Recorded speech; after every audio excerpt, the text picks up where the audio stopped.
right, welcome back. We are Addicts in Recovery, or AIR. This is Zach. I have Kevin on my right. Hi. I got Insta Mike, or Media Man, on the left. And then we have actually brought back Charlie this week. So, Hey, what's up, guys? what is up, Charlie? How you doing today, bro? Man, I'm chilling. Yeah, just hanging out, keeping it real. drinking, right? Just keeping it real. We heard last week. We listened. Well, it wasn't last week. A while ago, we listened to Charlie share his story, and we really liked what he had to say. And so we thought we'd bring him back for this specific subject, because this subject that we're gonna broach today, man, it's a touchy one. And we're all a little nervous about it. We all kind of joked about it that we don't really know where it's going to go. So have no idea. We still don't know where it's going to go, but No clue. we're all right with it. So before we dig into it, as always, check us out on Instagram. Instamike runs the show. DM him. Don't DP him, because that would be really weird. But let us know. You can DP Kevin, though. Yeah, you could DP Kevin. It'd be fine. I'm fine. Just fine. And yeah, follow us on Instagram or any other social media platform that we may have. I think right now we just have Instagram, though. Yeah, so we're eventually not going to have. just have Instagram. Yeah, I it mean, made it sound like it was. yeah, we're killing it. Our Mike is killing it. So anyway, today we're gonna be talking about spirituality, higher power, God.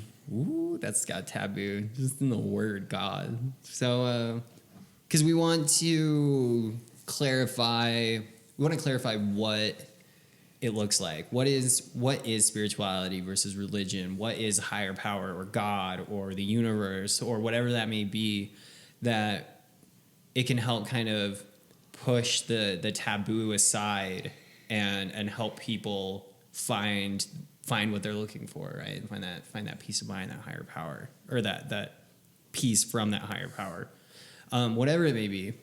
So before we I guess we'll just dig right into it, right? Well, hang on real quick.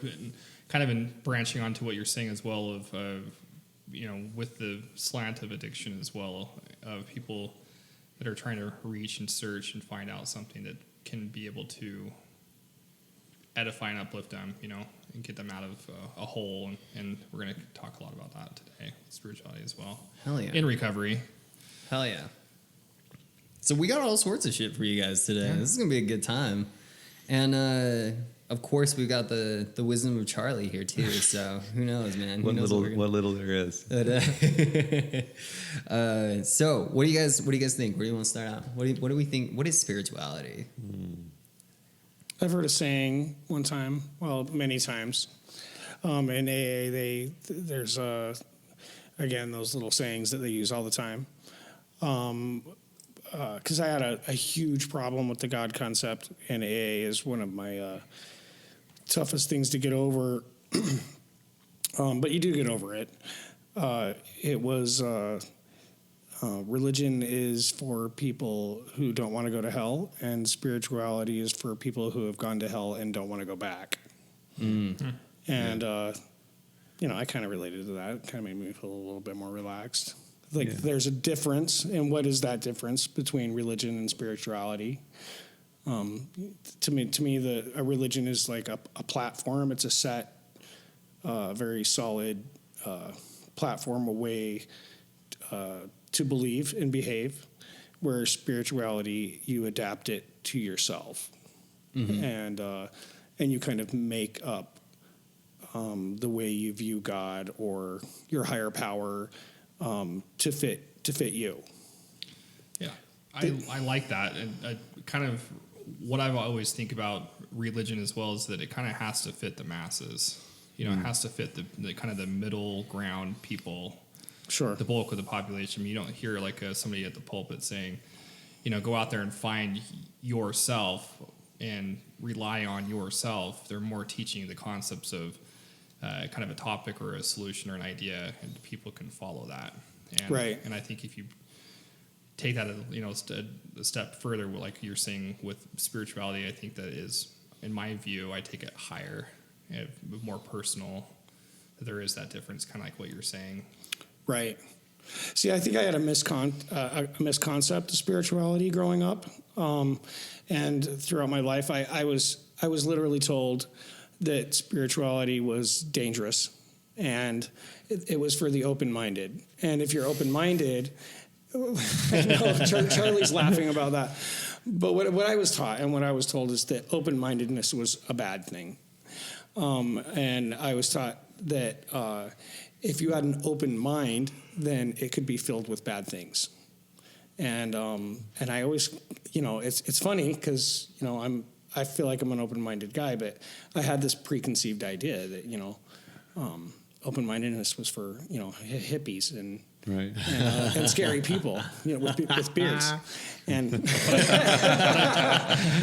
I think the reason why though is because it puts fear back into Well, the religion. I mean, it if you puts start you on questioning the stage of if you religion. start That's questioning, what. it's like my grandpa was a Harvard grad from, or he was a Harvard grad in philosophy. He got a doctorate degree there, and he was very active in the Mormon or the Church of Jesus Christ of Latter-day Saints, and he took a really hard stance. He really liked the idea of the religion, but he would throw questions at people all the time, and people in his neighborhood or his ward or whatever you want to call it, stake, they hated him because he would throw those questions of like, really, like the kind of the bigger picture of what God is or what it can be versus of if I tell you to walk forward right now and jump off the cliff, you jump off the cliff.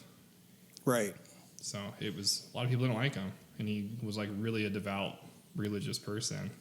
It was crazy. The thing that I had the hardest time with as far as spirituality went is, especially growing up in a very religious area, and being raised in a specific religion with my family and everybody around me, was I thought spirituality was religion. I thought it was the same thing.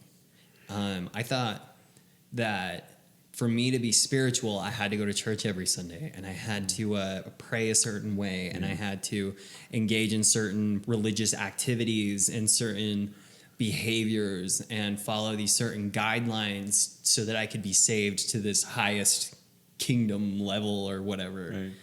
Right. And it took a little while for me to realize that it's not the same. Religion and spirituality are not the same. It wouldn't work for me if I had to follow a specific religion. Like, I can't do it. I always see religion as something that's man-made, and so it's innately flawed. Man organized religious bodies, right? And it typically, the way that I've seen most religions is they're all fundamentally about the same. Be a good person. Do the next right thing. Take care of your fellow man, whatever it may be. So why do I need to follow a group of people that are all and be known as the specific religion when I could do all of those things for myself or in my own personal life and still get the same benefit and not have to be tied to their laws? And like the LDS Church has the word of wisdom. That would mean that I wouldn't be able to drink coffee. Or coffee drinkers don't go to the highest kingdom or something like that. It's like, I'm screwed. So I might as well. You can slam Red Bulls, though. Yeah, you can slam Red Bulls, Mountain Dew all day. Anyway, I don't even Diet Cokes are allowed to, right? but then you can have as many as you want too. Yes, exactly. But yeah, I had to, for my own recovery and for my own peace of mind, I had to find out the relatively hard way that spirituality is not the same. Yeah. What do you think, Charlie? So I teach a session every Tuesday at 1, and it's on spirituality and meditation. And so I start whenever I have somebody new. I started the session in the same way. I say, hey, listen, I'm not picking on you, but I need you to give the group your individualized definition of the concepts of religion and spirituality, and if they're the same thing, this is my definition of the two concepts, and they are one and the same. And if they're not, then individualize the definitions. And so I get this a lot, and I hear a lot of people I hear both sides. I hear a lot of people who equate religion and spirituality to be the same thing, and then I also hear exactly what you just said, you know. And so if I had to, somebody asked me one time a long time ago. They said, you know, you always ask people about spirituality and religion, and you don't ever really talk about it. You just listen. And I like to listen about this especially. But they were like, what do you think? What do you think? What's your religious belief? You know, you go to church, you do all that stuff. And I said, well, I think God is love. I think that's the easiest way to say it, you know. And anything that teaches us that God isn't loved and it's of man and it's flawed, you know, I believe that it's somebody's attempt to try to control me, right, through some organization, through some book, and so there's that, right, and then I went and I heard this guy who wrote a bunch of books, and he did this seminar one time, and he was just absolutely amazing, and he I think the name of the book was like God didn't say that, or Jesus didn't say that, or something like that, but it was. The dude sat up there and he talked about how you know, we need to realize that whenever a person gets up on a pulpit and says this book says this and this is what it means, right? What we're actually listening to is we're listening to a human being, man, who is flawed by nature and subject to all types of sin and fallible in every way. We're listening to that man or woman's interpretation of a book. That's what we're doing, right? And so we're going to, through confirmation bias, what we were talking about earlier, we're going to go to these particular places that has a person standing in a pulpit that says the things that we believe in, because we don't want to go somewhere and be challenged, you know what I mean? And so we're going to continue to go to these places, and we're going to hear the interpretations that we want to hear, that we like co-sign on, you know? And I think that's where my biggest issue with religion comes from, right? Because when we, even from an early age, like when you go through growing pains, you're growing, right? When you're in growing pains, when you're in an awkward stage, when something doesn't feel comfortable, that's where growth is, you know? And so when we continuously go to the same place to hear the same regurgitated crap from the same person and with the same theories and the same ideologies and everything, are we really growing as human beings? Are we really growing in spirituality? I don't think we are. You know, I think that we need to challenge ourselves in every way, especially when it comes to spirituality and religion. And I think that's one of the most important ways that I challenge myself consistently. I went to treatment, and I got out of treatment, and I went to this big church. It was a mega church because I'm Southern Baptist. And so I went to this mega church, and it's got the big screens and the rock band and all that crap. And it's got 3 different services that each have like 1,500 people in there, and every time, and it's huge. And so I said, well, you know, I want to be of service to this church. I want to do something to give back to this church. And they said, well, you can teach the little kids in Sunday school. I said, okay, cool, I'll do that. And I did it for 3 years. All different ages. You know, 1 year I did 3rd grade. 1 year I did 3-year-olds. Next year I did 4-year-olds. Next year I did 5-year-olds. Back and forth. And so I would go to these things, and to me, my idea of God is that of a female, is that of a woman, a nurturer, right? And people are like, well, you know, it says in the Bible, it's his, it's a he, it's a he. I'm like, of course, you know, look at the source, right? It's a bunch of men writing this shit. Of course there's going to be a he, you know? And so I said, they can say he all you want. I feel like it's a she, you know?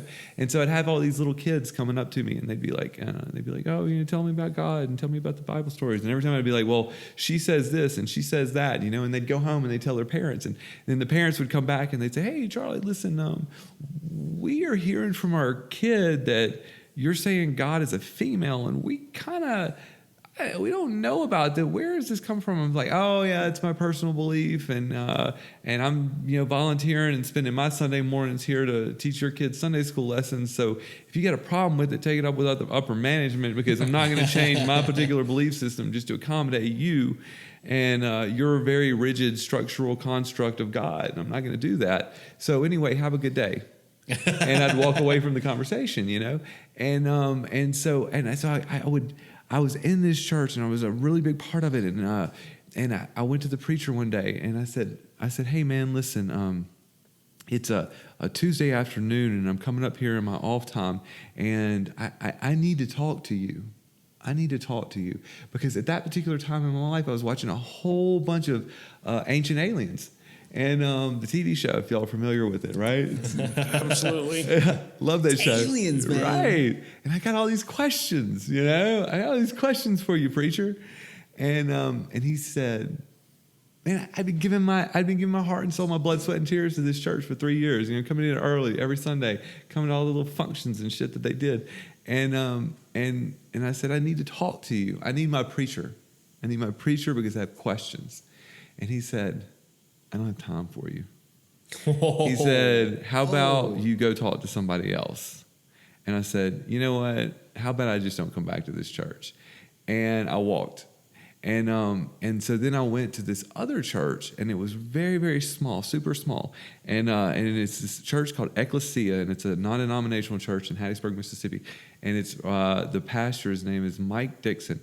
And I went to this church, and Mike Dixon got up there, and you walk in, and there's black, white, Hispanic, there's lesbians and gay men and couples all in the stands. There's homeless people in the back, and they don't have shoes on because they can't afford shoes. And then there's lawyers, and there's professors, and there's all this very diverse mix of people.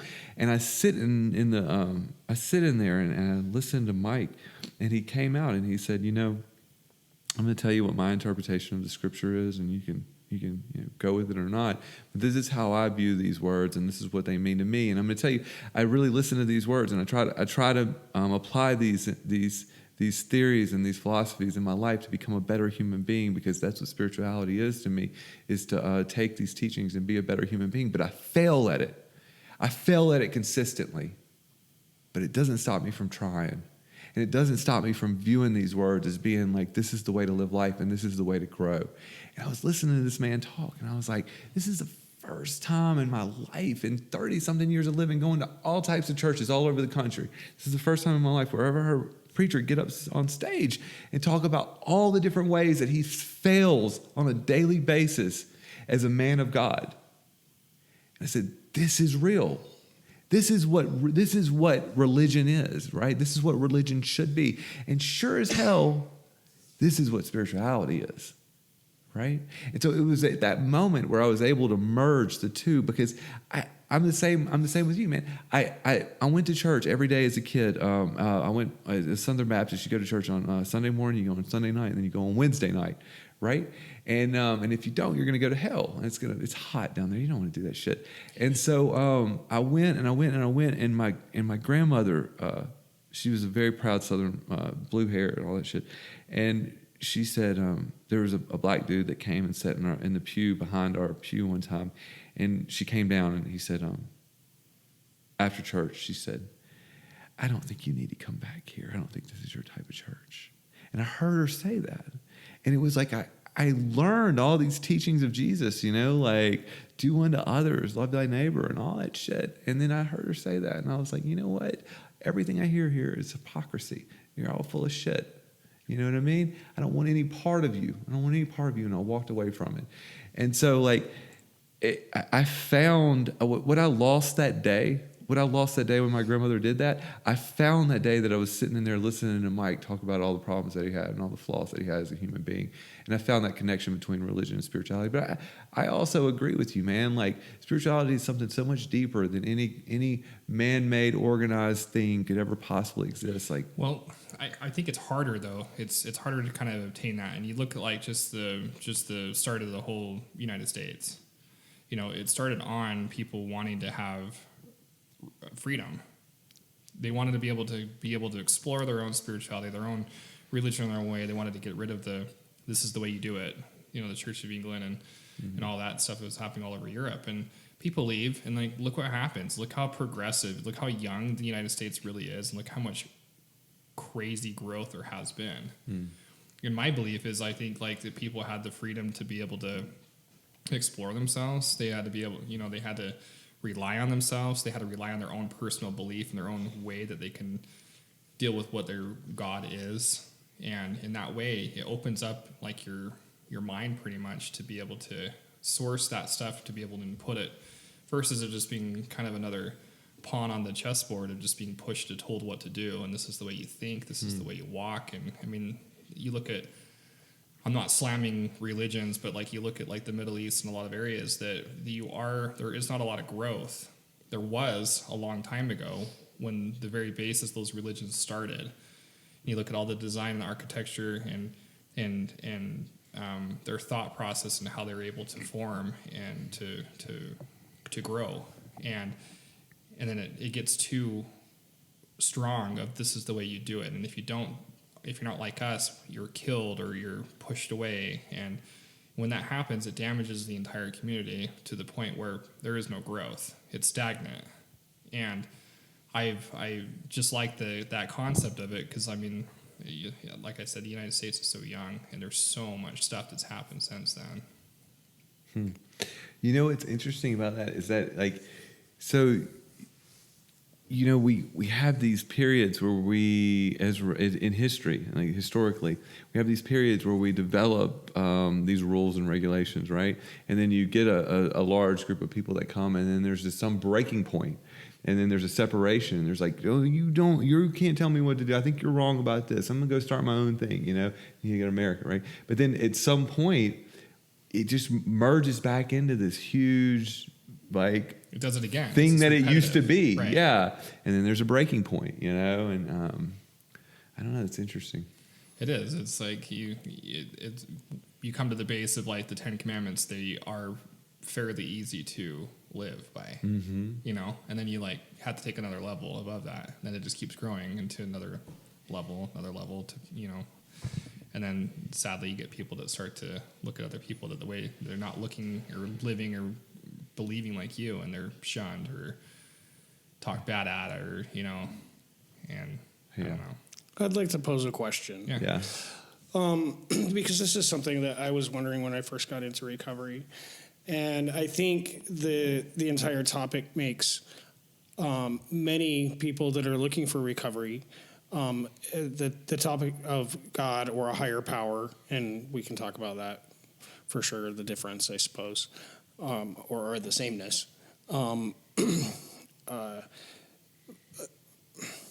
First off, I'd like to say, like, when it was brought to me that there was a way out of my addiction, and you know, they called it recovery, and because I couldn't conceive of not drinking, and so when I found out there's a way, of course I was like, yeah, I'll do anything. You just tell me what to do. But then, you know, you start that mental battle with yourself where you grow two brains. Like, I want to keep drinking, I want to stop, kind of thing. Yeah. But I had this really. I battled with myself with two things. I'm too young to stop drinking, and I'm too old to stop drinking. The next one was, am I worthy to be sober? I don't know if that makes sense to anybody else, but I felt so badly about myself that I wasn't sure that I could be any use to any human being as a sober person because I was such a bad person. And, Yeah. I guess that's a psychological thing, but It is. but I didn't know that I was a worthy person to become sober because I felt so, you know, ashamed of myself, I suppose, you know. Right. And so my question is, a lot of people have a problem with the God concept and are offended by it. They're immediately turned off by it. I've seen people walk into AA meetings, and as soon as they read the 12 steps, which mention God a couple of times, they'll stand up and walk out. And so my question is, why is this a subject in recovery? Why? Because that was my question. Why do I have to deal with this? I did not want to. In the beginning, I kind of was turned off by the 12 steps because I didn't want to broach the subject of God because I was worried about the judgment of it. Maybe, I didn't want to confront a God subject because then I'd be confronting God, and I certainly didn't want to hear his opinion. Her of opinion. me. Her opinion. Her. It's But anyway, so my question is, why are we talking about the subject, and why is this important in recovery? Why is it a subject at all? Yeah. Anybody? I've got a quick story. Yeah. So I through my alcoholism, I turned very sour towards God. I didn't want anything to deal with God. I thought the concept of it was like why did I get myself into this? The why me? Why does bad things happen to good people? I feel like I was a decent human being.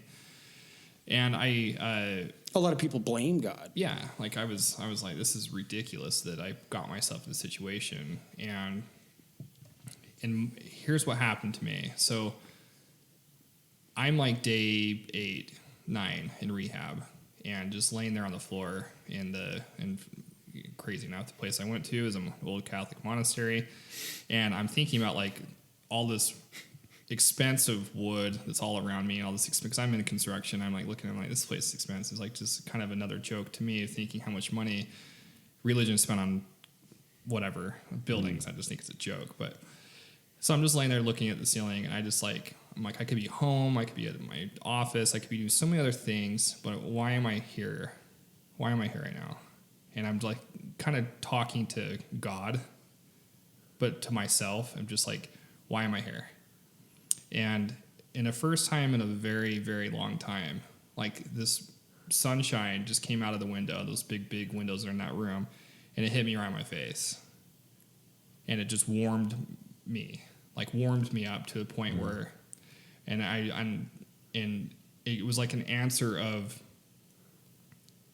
you need to fix yourself, and where you're at is a good place. This is a start. Like this is like your beginning. And then that's what the thought that came to me. Was it exactly from God? Maybe not. I don't know however angle you want to look at that. Was it just the crazy weather pattern of the day, and then the cloud came and the sun? You just want to be all scientific about it. But for me, I approached that as a way that's bigger than I needed help, and I was relying and being humble and asking an honest question of, why am I here and how do I get help? And what am I doing? Is this a good path? Is this a good thing? And that's all I needed. And for some people hearing this, they probably think that sounds absolutely stupid and ridiculous. And that's fine. They can believe that and they can think that. I don't take that away from them. But for me, that's what did it. the reason that I involved any type of higher power is it wasn't because somebody they were telling me to, or it wasn't because I necessarily wanted to. It was because I was in a treatment facility and I did not have the means of getting loaded. And this is the first time in God knows how long, probably like my entire life, that I was in a room by myself with no way of checking out. No radio, no TV, no drugs, no nothing. I mean, it was just me, and I was in this cabin in the middle of fucking nowhere. And I remember having all of this shit, because I was in this treatment center for about a month by that time. And so I have these therapists that are digging shit out of me, and I'm still kind of coming back to reality, and I'm facing all of this shame and all this, all of these terrible, I guess, memories of what I had done. And I remember it building up and building up and building up and building up. And it was just, it was like I was a ticking time bomb. I was just waiting to explode. And I walked into this guy that like worked there. And I still remember this. I walked up to him and I thought I had like my shit together pretty well, right? I was like, I mean, I was pretty bad, big and bad. And I walked up to this guy, and this guy looks at me. He doesn't say anything. He just looks at me, and I'm just like immediately bawling. Oh my God, I can't fucking stop. What life is I travel? Just lose it. And for lack of a better, for like as easy as I can put it, he said, "Son, you need some type of God," is basically what he said. And so I went back to my room that same day, and I just remember laying on this bed, and I was staring at this fucking crossbeam on the ceiling, and I was thinking, all right, everybody keeps talking about this higher power, this power greater than me, and I had heard people talk about picking rocks and potatoes and just like random shit. I'm like, well, that's really stupid because I'm not gonna pray to a rock. So I just looked at this crossbeam. I'm like, that crossbeam is holding the roof up. It's a power greater than me. And instead of, because when I was growing up, prayers were this is how you pray. You say this, you say this, you say this. You're on your knees and you're humble about it. And I remember looking at this crossbeam and I'm like, all right, God, what the fuck, dude? What the fuck? Is exactly what I said to this beam. And then I just went off. Like, honest to God, if there was anybody else in that room at the time, I probably would have gotten like locked up because I was sitting there talking to the ceiling, just letting all of this shit out. I mean, years of shit that just build up and build up and build up. And because I wouldn't tell anybody else, because a lot of it was like extremely shameful. At least to me it was. I think to anybody else to be like, that's really stupid that was even bugging you. But man, I let it out. I let it all out. I let everything out in this form of a prayer, and it was aggressive, and it was vulgar, and I was pissed off, and I put all of my emotion into it. And I'm not kidding. When I stopped talking, I felt better. I didn't feel like, I didn't feel like the edge was taken off. I didn't feel like anything. I felt better. I felt good. And that was the first time in my entire life that I had ever felt that way, that I had peace. And when I did that, when I felt that, I'm a drug addict, okay? I chase that feeling. So every fucking day and every fucking night from then on out, man, I was saying it. Prayer after prayer after prayer, just so that I could chase that high. And that's it really more than anything. So a lot of people, they find God and da. I was chasing the high, man. And it worked. And so, because there's, even without, and I learned this not long after I started praying, that even without religion, it is still scientifically proven that by taking things that are bottled up in you and vocally releasing them or giving them to something else through therapy or through praying or anything like else is proven to help. And because of that, I just kept going. Like, it didn't matter what God looked like to me. I didn't care what God was. All I know is that when I had a bunch of shit built up at the end of the day and I prayed about it, I felt better and I could go to sleep. And that's all. That's all I needed. This is one of the most useful tools that I've ever had in recovery. But it's back to the same idea that like this is bigger than like religion. This is, in my opinion, how I view it. Hearing your story is you take it that level of spirituality that's like Zach's spirituality, and nobody can take that from you. And I feel like if it's hard for people to kind of grab that on their own and trying to, because it's really hard just to go throw something in the woods and say, here you go discover yourself. It takes a lot of thought, a lot of time, a lot of process to try to do that. And that's obviously why religions don't preach that. They don't say, hey, go do your own thing. Yeah, go on your own thing, and good luck in the forest. Right. I tried to go do my own thing, and I became like a horror alcoholic. And right. You hear like the horror. No, so I see this as like when you break it down to answer your question. My answer to your question would be, whenever we're doing a first step, whenever I'm doing a first step with anybody, I always want to go with there's a lot of key components to thoroughly doing a first step, but I think one of the most important is that surrender. I think with Zach, we're looking at that beam and we just let it out. We're like, fuck you, God. This is where I am. This is what I'm feeling. I give up. I can't do done. this shit anymore. I can't do it. And then Mike, you're in there, you're looking at that beam of light hits you in the face, and it's just like, this is change. This is what I need to do. I need to move in this direction, right? And it's this act of complete surrender. And so we have all these people when we come into AA.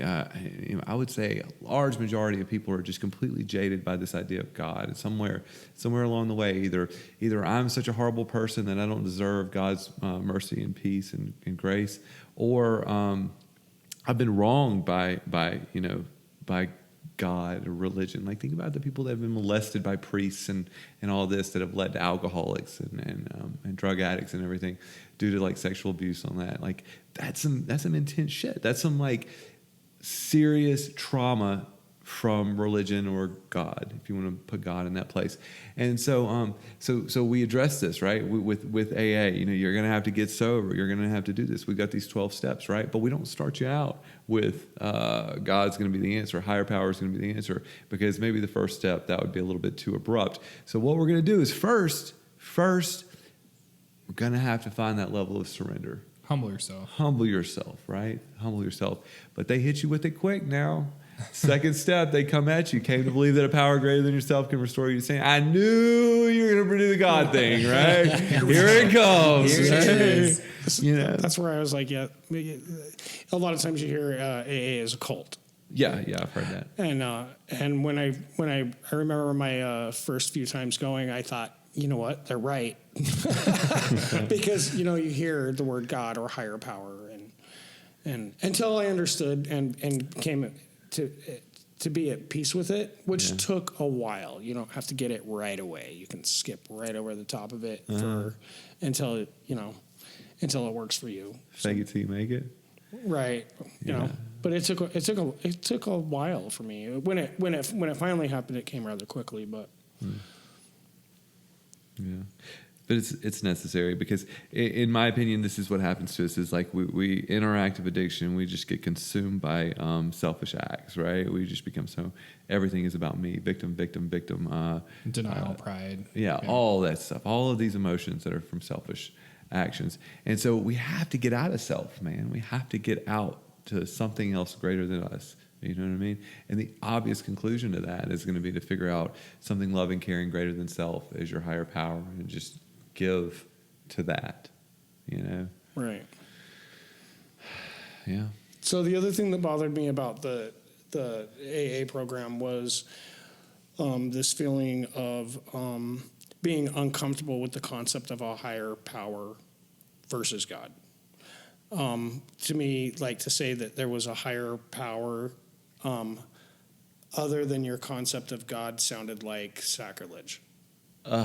Which I mean, well, that's just the way I was raised. Right. So I was raised with this very strict idea of what God was, and I knew that, at the time, that this particular God that I was raised, this concept of God that I was raised with, did not approve of me. As a matter of fact, I was kind of brought up to, and maybe not on purpose, but I was brought up since early childhood to feel bad about myself, and so I kind of, I guess the reason why I had such a problem with it, if I can just take over for a minute, is that if this God did not approve of me and thought so lowly of me that I did not want to be part of his judgment anymore. So if I could offend him as much as possible, he would turn his back on me, and then I didn't have to live up to his expectations. So when it came to the point in my addiction where I was so miserable in my addiction, it was fun at first, like we talked about in an earlier session, like, if you didn't have fun in addiction at first, you were doing it wrong. That's my concept. But when it well, I mean, so point. when the addiction got so miserable that it took me over, there were many times where I wanted to kill myself very badly and came close to it. On multiple occasions. the only reason why I never carried that through was the concept that God didn't look at me anymore, and while I'm alive, and I didn't have to live up to his expectations. I feared death so badly because, in my mind, if I died, he would be able to see me, Right. and I would be so deformed, and I would almost be unrecognizable, and of absolutely no worth or value or use and so I was caught in this horrifying state of mind where I didn't want to live and I didn't want to die either. I was afraid of both. So I just kept using. How did you get past that? Well, I remember when it was addressed to me that I needed help and there was this way out, and this particular person actually gave me a copy of the Big Book. It was one of those little ones that you carry in your pocket. Yeah. And he said, "I just want you to listen to these. These are they're called the Promises." Yeah. And he was reading through them, and the one that caught me was that we could feel useful again, that we could be of use or useful. Yeah. I can't remember it right off the top of my head. And I thought I could be useful because I felt so useless. So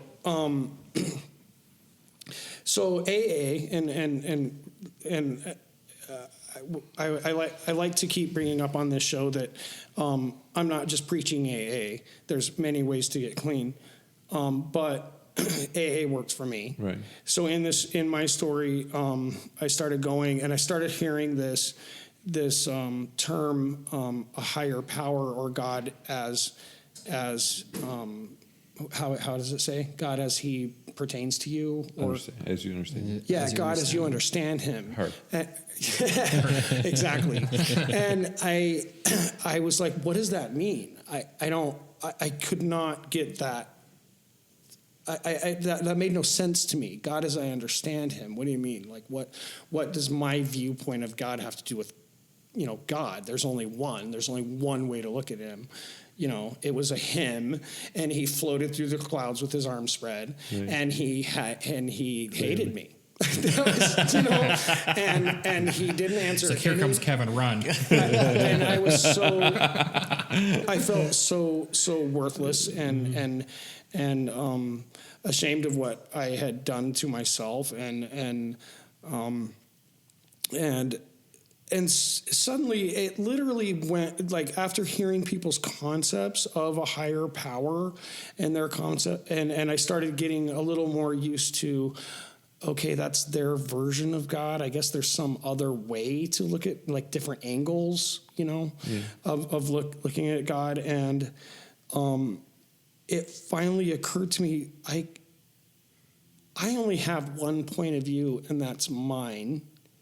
And I get to use it to look at God instead of using someone else's version that's been taught to me about God. And my way is just as valid as anybody's else's way. Hallelujah. Yeah, well, it was huge for me. It was a massive breakthrough. And what worked for me is the concept that I'm a person, I'm a human being in the world, and my higher power is a much higher power that I don't have to know what God is because I probably can't know. I'm not God-like. I would have to be a God or something close to God to understand what God is. I have no idea. The idea that I can make God ashamed of me, which is what I had tried to do in my life, meant that I was higher than God and I can control God's mind and I can make him approve of me or disapprove of me. And I came to the realization or the idea that I can't make God happy with me, and I can't make God ashamed of me either. I cannot control his head to nod yes or no like a bauble toy. Do you approve of me today? Yes, you do. You know, I have no idea what makes God happy and what makes God not happy with me. There's nothing I can do to make God turn away from me. I'm not that powerful of a human being. And but I know what makes me feel better. And I know in my concept of God, he's a higher power and he can see above me. So if you can sort of relate with me for a moment, if you have a person, if you're lost in a maze and you're completely lost and you have no idea what to do, whether to go right, whether to go left, it's dark, it's scary, but there's a person that you can see on a higher tower, and he has a different perspective of where you're at from his vantage point because he's higher than you. I don't have to grovel and get on my knees and beg and whip myself with chains, but I do have to become humble enough to be able to be brave enough to just say, hey, call up to this person in this higher tower and say, can you tell me which way to go, right or left? Because that person can see the next right move in this maze from his vantage point. So I just have to become humble enough to just ask. And if he can just even wave a little with his finger, left or right or forward or backward or something to that effect, then that helps. Yeah. And then I get to know the next right move. Does that make sense? Yeah, and I like that. It reminds me of a story. I have a really good close friend. He lives in Oakland, California. And he says he was driving on the street one day, and he with his wife, and he noticed a guy on the side of the road. And he felt this overwhelming feeling to stop for some reason to talk to this guy. And he ignored it. And he kept driving. And he felt stronger and stronger and stronger. And then he turned around to go, I got to turn around and go talk to this person. He turns around and the guy's gone. And he says he's never beat himself up so much on anything in his life related to God, ideas or whatever, than that. Because he wanted to know what he was supposed to learn from that. And he's like, so what he took from that was, I'm going to try to do everything I can to be able to follow those instincts. Because my religious base that I have now is whatever is good I follow, whatever is bad I leave, and that's what I try to keep it really simple. And he really, it was such a small idea or story that he told me, and it made me kind of clue into, when I had those feelings to follow those, and follow that good. And it's hard to do. And it doesn't matter. It doesn't matter who's good, right? So the thing that I love about, I hear so many people talk about how they don't like the 12-step program because of God. I heard so many times. But the thing that the 12-step program has done is, for one, they don't give a fuck about what God. They don't care. Right. I think it's exactly what you said. It's just to the point of surrender to something. Mm-hmm. But the thing that I like about it is they've created almost this.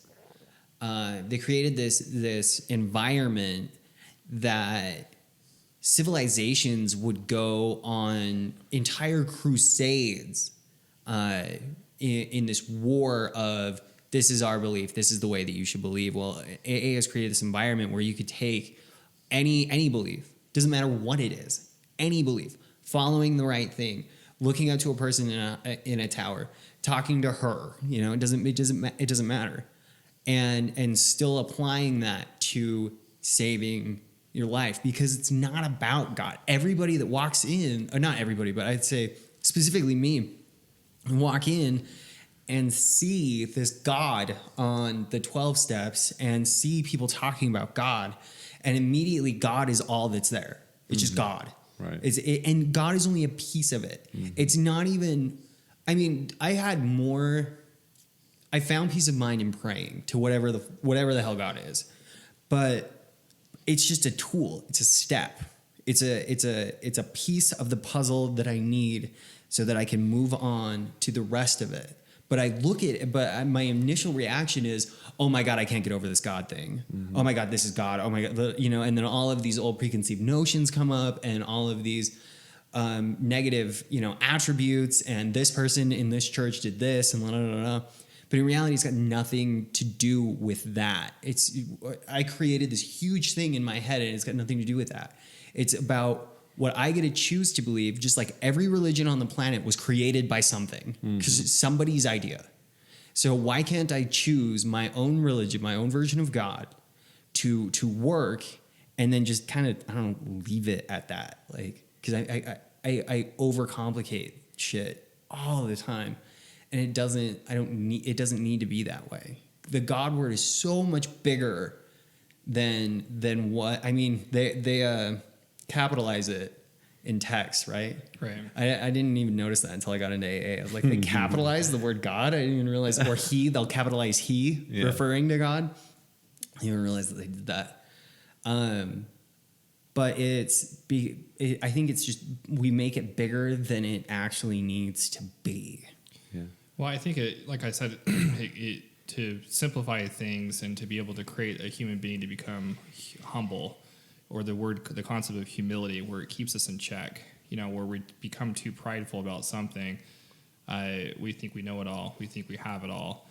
That creates damage in everywhere. And I have a few examples. I lived in the Caribbean for a while, and I lived it through a few really bad hurricanes, and they definitely tear a whole bunch of shit up. Tons of stuff. I mean, to the point where I was going to the bathroom in buckets for weeks on end, and you really kind of are grateful for the simple stuff of a toilet that flushes. But the bigger idea of that is that it tears everybody up in the whole village, and everybody comes together to rebuild. And people are making dinner for the street because they all chipped in to help somebody make a foundation for someone's house. And that kind of bringing that simplified humility, that there's something bigger than us that destroyed everything, and we are here together. And I don't care how much money you have, or if you have a higher education than me or whatever, but it brings that concept closer together. And I have another example that I visited New York City pre and post 9/11. Pre 9/11, I went, and people don't look at each other when they walk down the streets. They're very closed, and they didn't talk all that lot. You pass people, and it's just kind of awkward. I went to New York about 4 months after 9/11 happened, and I got out of a show really late at night, and I was still pretty young. I was like a sophomore in high school, I think, and I had, no joke, 4 or 5 people come up to me in a subway and say, "Sir, do you know how to get home? Do you know where you're going? You're lost." And when these types of disruptions happen, it really kind of unifies people. I mean, everyone saw what happened in the United States. Everyone's like, American flags up, and people like, here we go. And it brings that kind of, aligns people again with that humility of kind of refocus. This is what we need and what we can live with, and what, and it was weird. It's in both examples I've had, I was just like, but it feels good to be part of that. It humbles you as a person. See, that's where I see a higher power is humanity. Like when I was drinking and, all of my escapades, I thought humanity, I'm not even kidding. I thought humanity was for Disney movies. I'm not even kidding. I really did. I thought humanity was for Disney movies. And today that's really where I see, I guess what I consider to be a higher power at play is humanity, especially in the rooms and working with addicts in recovery, and seeing the death and then seeing the hope that also comes with it is really one of the main driving factors of why I do it. So I really like that analogy. So I have this theory, and I call it the small miracles theory. And I bring this up as much Small as miracles theory? Small miracles theory, yeah. I bring this up as much as I possibly can, and I feel like every single person in this world is born with this ability to recognize all of the small miracles that our higher power can show us. Like when we're lost in that maze and we're looking up and at the woman that's in the tower and we're saying which way, left or right, you know? It was a man in the tower, by the way. It was but see, here's the thing. In our lives, and every time we wake up and every time we're walking down the street and everything we're doing, right? There's little things that are like it's this way, it's that way, it's this way, it's just that way, you know? But see, here's the thing. We get so caught up. I get so caught up with like work and kids and job and money and houses and cars and everything that I have to do because whatever, right? I get so caught up with all that I close down. Like when you were talking, like open-mindedness is the thing that we need to avoid. I think it's hilarious because open-mindedness is the thing I need to work harder to be. You know, I close down and I don't recognize the small miracles, right? And so I don't have the direction. I don't get the direction. And I love what you said with when you're talking about the guy that he didn't stop on the road and talk to that guy, because that's what our life should be. My life should be taking every advantage of time when I feel compelled to talk to somebody and sit down and what can I learn from this person and what's my higher power trying to tell me through humanity through this person, right? And another one that I always pay attention to, and you guys can take this one because this one hits me a lot, is I'm really into music. I listen to music all the time. I listen to as much music as I possibly can, and I've constantly got it on in my house. And if there's, you know, constantly listen to music, and I tie memories to songs. Right? I tie people to songs. I tie lessons people have taught me in my lifetime through songs. So I can hear a song and I can go right back to some situation, life event, right? And so what I'll see is that I'm struggling with something, right? I'm struggling with a decision, like which way do I go? Am I going this way? Am I going that way? Up in the tower. What do you think? And then this song will come on and it'll be like this person clearly telling me, you know, this memory of this person saying, in this situation, go this way. And it's all tied into that song, you know? And it happens to me so often. I'll have people, you know, just out of the blue come up and say the most random thing that when I'm like open to, when I'm dealing with something that's very, very difficult in my life, and I'm so confused and I'm in that dark area, I'll go spark a conversation with the mailman. His name is Bob. He spells it backwards. And I'll spark a conversation with him, and and he will tell me something random, and it's just like that's the way to go. But I think that's what humans and us need. We need that growth. What do you mean? Like, for example, for me, I like to grow. I like to feel like I like to go 2 steps forward and not 5 steps back. Mm-hmm. So, for example, somebody challenged me. I was listening to the podcast, some podcasts, and they say with our technology-based lives we all have, where everyone's on stuff, and you go to a restaurant nowadays, and everyone's just on their phones. Mm-hmm. No one's talking to each other anymore.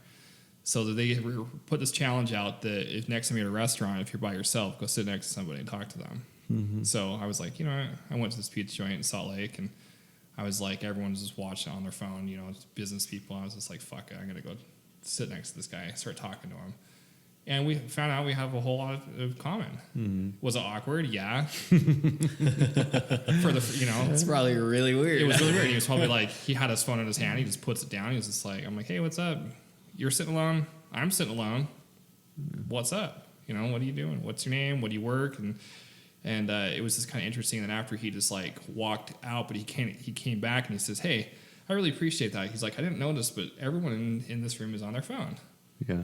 And like that's what I'm saying. It's that personal growth that I feel like if you strive to go out to those awkward situations or trying to, I hear you. You know, That's what I'm trying to get at. That's what I meant by growth. It lies in discomfort. It does. Growth lies in Yeah, discomfort. like this for the first podcast Hate Zach that and I shit. had, it was like, here we Yeah, go. that was weird.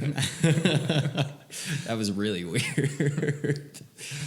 Oh man. You know, and something else too is that we're talking about these ideas that people come out and they say, you know, I know this. I know this is religion. You know, this is what is true. You know, those are the people that scare me the most. You know what I mean? Those are the people, the ones that come out and say, this is what God said, and I know this to be fact. Like, you don't fucking know. You don't know that shit. Oh, you just need How to do have you faith. know? You know? The big book has a line that says there's nothing, and I'm paraphrasing, there's nothing more dangerous than a man on a mission who thinks he's sent from God. Yeah. There's nothing more dangerous than a man on a mission who thinks he's sent from God. I love that, and I'm going to tell you the consequences, right? The unintended consequences from somebody getting up there and being that person is we have this religion where Kevin has been God. Like, how did you get to be that? Like, how do you think that? How did you end up to this place where you believe that God viewed you through that lens? I mean, that's a fucked up place to be, right? Yeah. That you're that God is like looking at you through this lens of shame and all that stuff, and it comes from people that stand up on the pulpit and preach to be the truth and know it all, you know. Right. And had they somebody come out and said, "Look, I really don't know, but this is what I feel like," you know what I mean? I feel like it should come from that God is love, and would preach from a place of love. Do you think that you would have been able to view yourself through God's lens if your only impression of God was that of love, ever? I don't know. Absolutely. I mean, you know, I think just maybe I should have preempted my story. I don't want it to become like a subject really, but you know, I'm a gay man. I knew I was from a Whoa! I'm out, dude. I don't hang out with homosexuals. yeah. Hey, So- that's all the time we have today. All right, well, we're closing it up. It's weird. We're already to an hour. But I was literally brought up to feel ashamed of myself since I had a cognitive idea that that's what was going on. And so, you know, God loved everyone but me because I was, you know, the only gay guy in the world. But like, and I, like I said, I don't want that to become the subject, but that's where I was at. That's part of my story, you know. I also wanted to say, rather, you know, what I've discovered in my journey coming to peace with this entire God concept, higher power concept that I didn't expect was I've become to be so much more tolerant of other people's viewpoint on their own religions, and much less, you know, offended by them. For instance, it wasn't too long ago I was at my parents' house, and my sister, they're all very, very LDS, you know, that form of Christianity, and that I used to be so offended by. And my daughter's children's, they were saying, "Hey, Uncle Kevin, like, can we sing a song that we learned in church, you know, and we sing it in church. It's a hymn. I'd really like to sing it for you." And normally I would just want to like vomit, scream, claw my eyes out, and run away, that kind of thing, you know. But I sat down. I was like, absolutely, you know, I want to hear it. And there's these adorable little kids, and they sang this religious hymn to me while I was sitting on the couch, and I felt the most immense amount of gratitude that they felt comfortable to share their version of their higher power with me. Huh. And you know, this is their version of their higher power. Thanks for including that, you know, and sharing that with me. And you know, the super exotic, far out religions like like Southern Baptists. So Exotic ones. yeah, From the Amazon. Hearing viewpoints of their version of they call it God, and their God is true, and the Mormons' God is true, Right. and whatever. They're all And true. They to me now I look at it as their version of their higher power, and I feel, grateful that I get to be able to hear about them, and share that with them. It's hard though to do that though. I know that us humans, we love to judge. We love to judge the living shit out Yeah, of sometimes you just everybody. want to wallow in it. Oh yeah. But it's like it's a hard line to walk, because it's like you can sit there and slam people's religion and be like, I can't believe they're that over religious about this or this, and they're doing this. But then all of a sudden you catching yourself, you're like, oh my gosh, I'm judging. I'm one of them. I know, I'm one of them. I'm judging the shit out of them. and it's really hard because my in-laws are extremely active LDS people. My parents are pretty active, they're very active LDS people too. And they both see they're very, very different people, all four of them. And my wife and I, we kind of catch ourselves. So when they start saying something, and we're just like, I can't believe they went to 4 meetings today on a Sunday, and they're not even with their family, or saying this. I'm just like, we catch ourselves and have to stop and be like, whoa, okay, that is working for them. I got to respect it. Right. And just leave it alone. Because Right. otherwise we're just doing what they're doing to us. Because I know that they're talking shit behind. I mean, I got tattoos on my arm, and they're like, Oh my that's God, I can't believe you're going to go to hell. I know. I'm defiling myself, apparently. But that's their view. So be it. Hey, So it's man. hard to just let it go and be like, what, you be you, I be all be me. Let's just shake my hands. body is a temple, but it's got some pretty sweet pictures on it. And stay continued. More to come.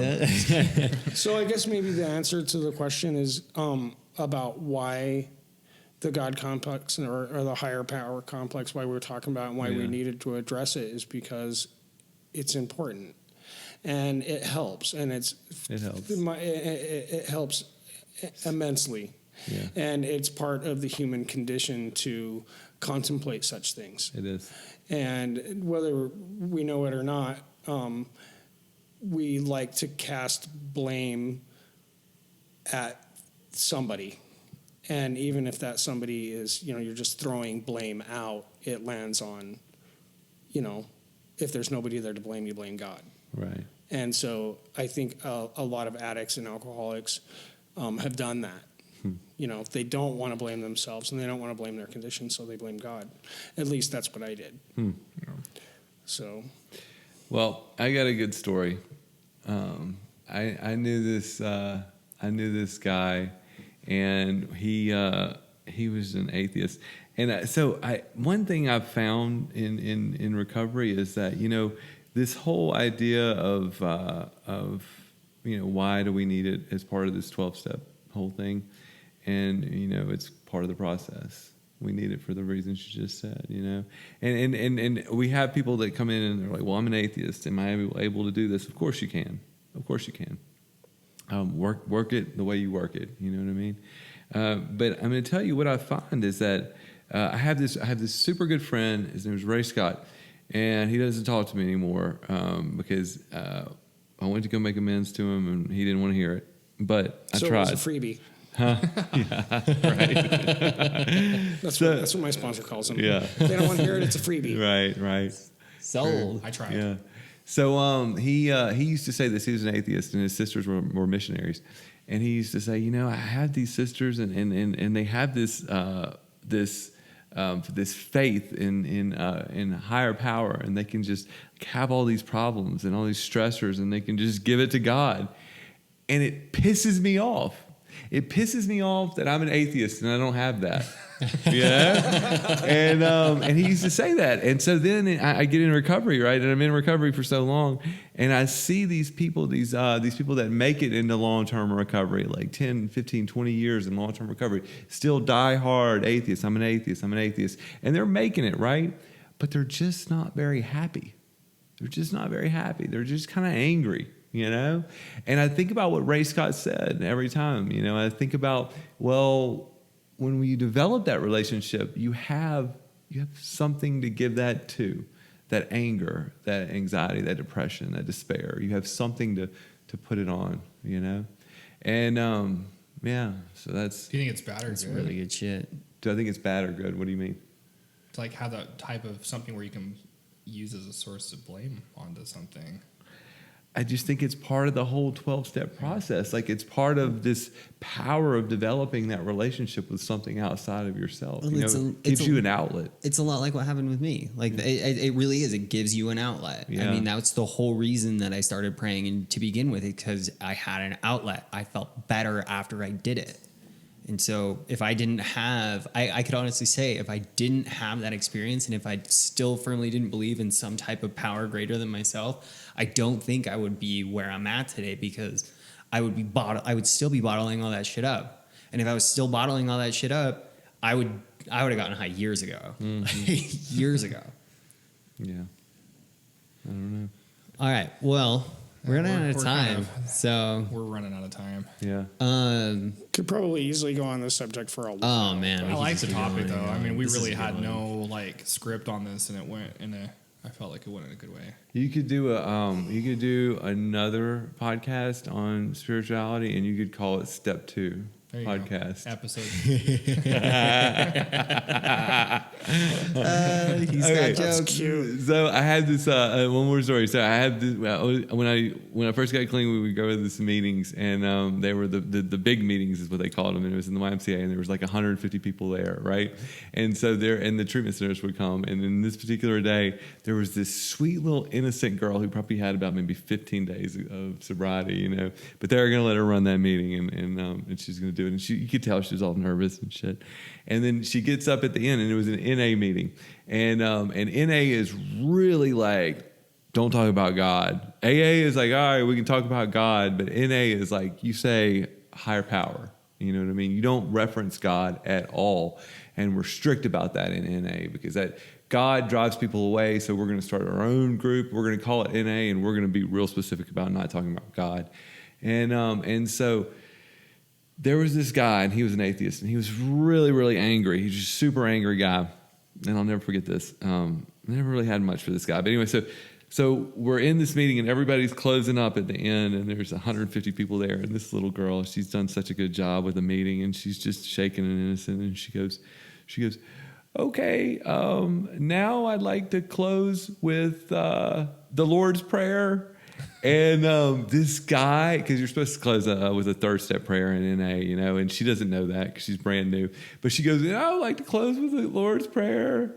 Our Father who art in heaven. And this dude in front of 150 people breaks out of the circle and he goes, fuck you! Fuck you! We don't fucking talk about God in here! This is fucking NA! You want to talk about God? Go to a fucking AA meeting, bitch! And I swear to God, this little girl was like 80 pounds soaking wet. She's just like shaking. She's like, what did I do? Starts crying. This guy like storms out. And then some like dude says, third step prayer? And then they close the meeting out. I'll never forget that moment.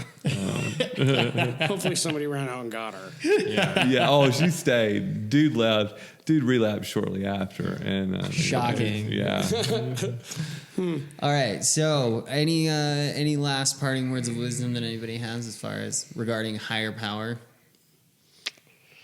Don't judge others. Keep an open mind. Keep it open. That's a good one. God is love. Be curious. Yeah. All right. Well, thanks again, guys. Thanks for Charlie coming Yeah, back. man. I doing another enjoyed one it. with I'll us. definitely come back. This is a good time, huh? Yeah. Hell yeah. All right. And we are out. Thanks.